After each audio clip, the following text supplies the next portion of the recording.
Grand reportage de ce journal, nous nous intéressons ce soir au drame routier.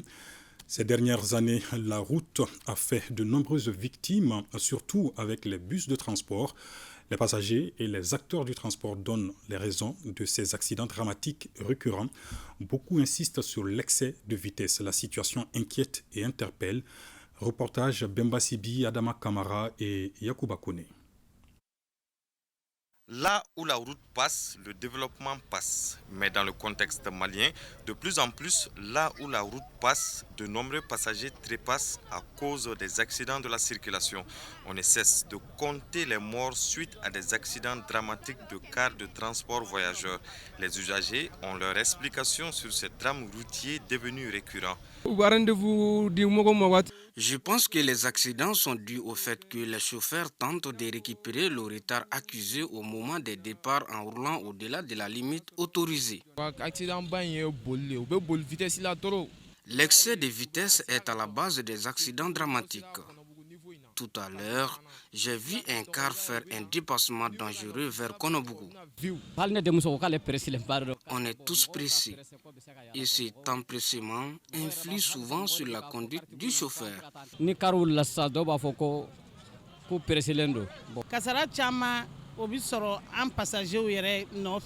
premier facteur de risque, à mon avis, c'est les passagers qui veulent arriver rapidement à destination et ils harcèlent le chauffeur pour qu'il accélère.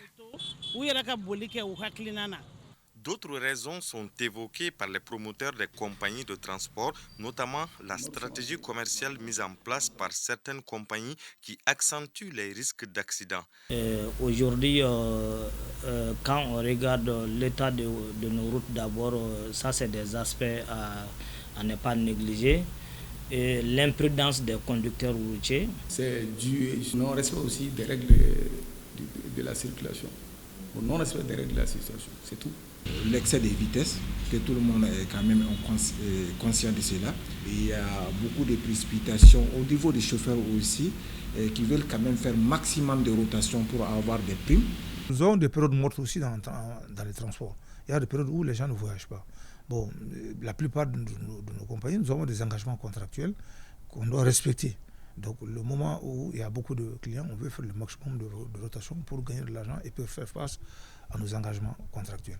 Ça aussi, c'est des aspects qui motivent beaucoup les compagnies. Déjà, les différentes compagnies ont pris des mesures pour renforcer la sécurité des passagers. Bon, vous savez, tous les cars qui arrivent chez nous ici viennent plombés, qui ne peuvent pas dépasser les 90 à l'heure. Donc il y a le volet formation aussi, nous appétissons beaucoup sur la formation de nos chauffeurs. C'est-à-dire, et aussi les jeunes que nous embauchons comme chauffeurs aussi, et on les forme très bien pour éviter ce genre d'accidents. Les géolocalisations sur les bus, afin quand même de contrôler les excès de vitesse, afin quand même de contrôler les bonnes conduites même des véhicules. En dehors de ça, nous avons quand même de temps en temps quand même recruter quand même des formateurs pour pouvoir quand même former nos chauffeurs. D'abord, on fait le tracking de nos bus qui nous permettent de suivre en temps réel des mouvements de nos matériaux roulants. Et depuis à la commande aussi de nos véhicules, on fait un contrat avec le concessionnaire qui nous permet de plomber tous les véhicules à 90 km à l'heure.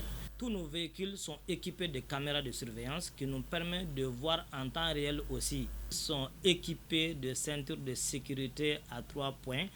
Des moyens techniques pour la sécurité des passagers, mais le facteur humain reste le goulot d'étranglement. À ce niveau, tous les acteurs mettent un point d'honneur sur la formation des chauffeurs et la sensibilisation. Conduire un autocar et conduire un camion, c'est tout à fait différent.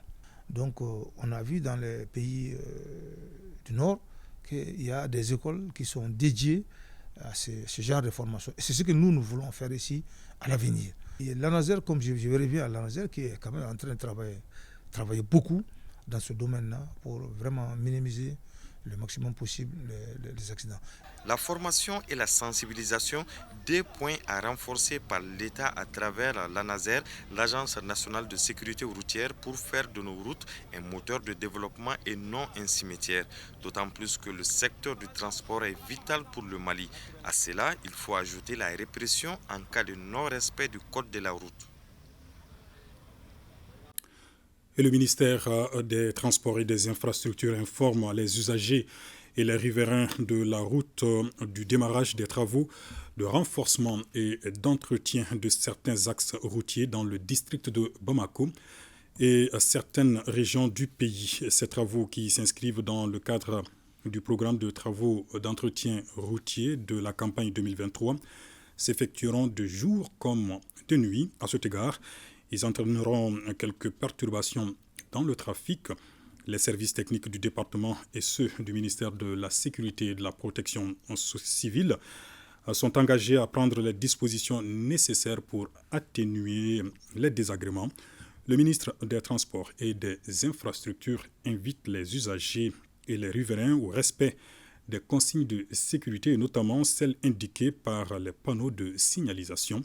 Le ministre compte sur la compréhension et l'accompagnement de l'ensemble des citoyens et assure que les travaux visent à préserver l'infrastructure routière et à assurer la sécurité routière.